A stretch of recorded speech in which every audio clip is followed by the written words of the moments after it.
আমার জীবন সর্বস্ব করেন ইতি ঠাকুরের আবির্ভাব প্রণাম জানি তাদের বেলার সঙ্গে পরমার জগৎ জন্ম সিদ্ধি পরমার পরমপুত্র পাদ কৃষ্ণ বর্ধার আবির্ভাব প্রণাম জানি পরমপুত্র পাদ আচার থেকে উপস্থিত ঠাকুরের মতো মানবী বন্ধুগুলো আমার ভক্তিমগ্ন ভক্তান্দের সঙ্গে ভাইয়েরা আমাদের সবাইকে বাংলা নববর্ষে কিছু শুভেচ্ছা আন্তরিক অভিনন্দন জানাই।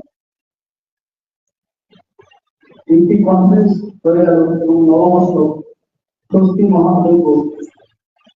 এই কনফারেন্সে পরম পূজ্যপাদ আচার্য কিছু বিষয় জোর করে বলেছেন। দাদারাও বলবেন, আমার যে কটা পয়েন্ট মনে আছে আমি বলছি। তিনি প্রথমে বললেন সৎসঙ্গের এখন ব্যাপ্তি প্রচুর, এই দ্বিতীয় অংশের কাজের ফলে অনেক মানুষের সমাগম হয়েছে। দেখবেন এই সৎসঙ্গে অনেক মানুষ প্রোডাক্ট বিক্রি করতে চায়, অনেক মানুষ ভাবছেন এখানে অনেক পূর্বায়ের সংখ্যা, এখানে কিছু নিয়ে আসতে বিক্রি হবে।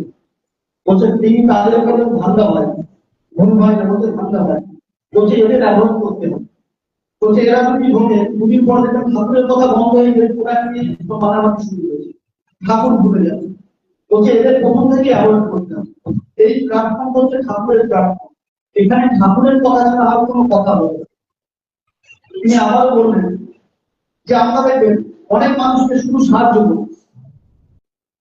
তিনি একদম পরিষ্কার এবার বলবেন, বলছেন আগে দেখতে হবে যে গুরু ভাই মানে যাকে দেখলে গুরুর কথা মনে হবে তাদেরই সাহায্য করতে হবে।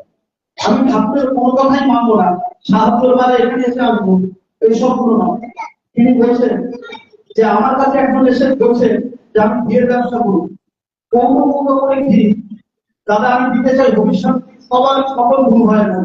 আচরণে বলছেন যে তাকে আমি বললাম যে তুমি সবাইকে দেবেন, যাকে দেখে তোমার গুরুর কথা মনে হয় তুমি তারেকটা দেবে, সবাইকে দেবেন। তিনি এরকম করে পরিষ্কার কথা বললেন।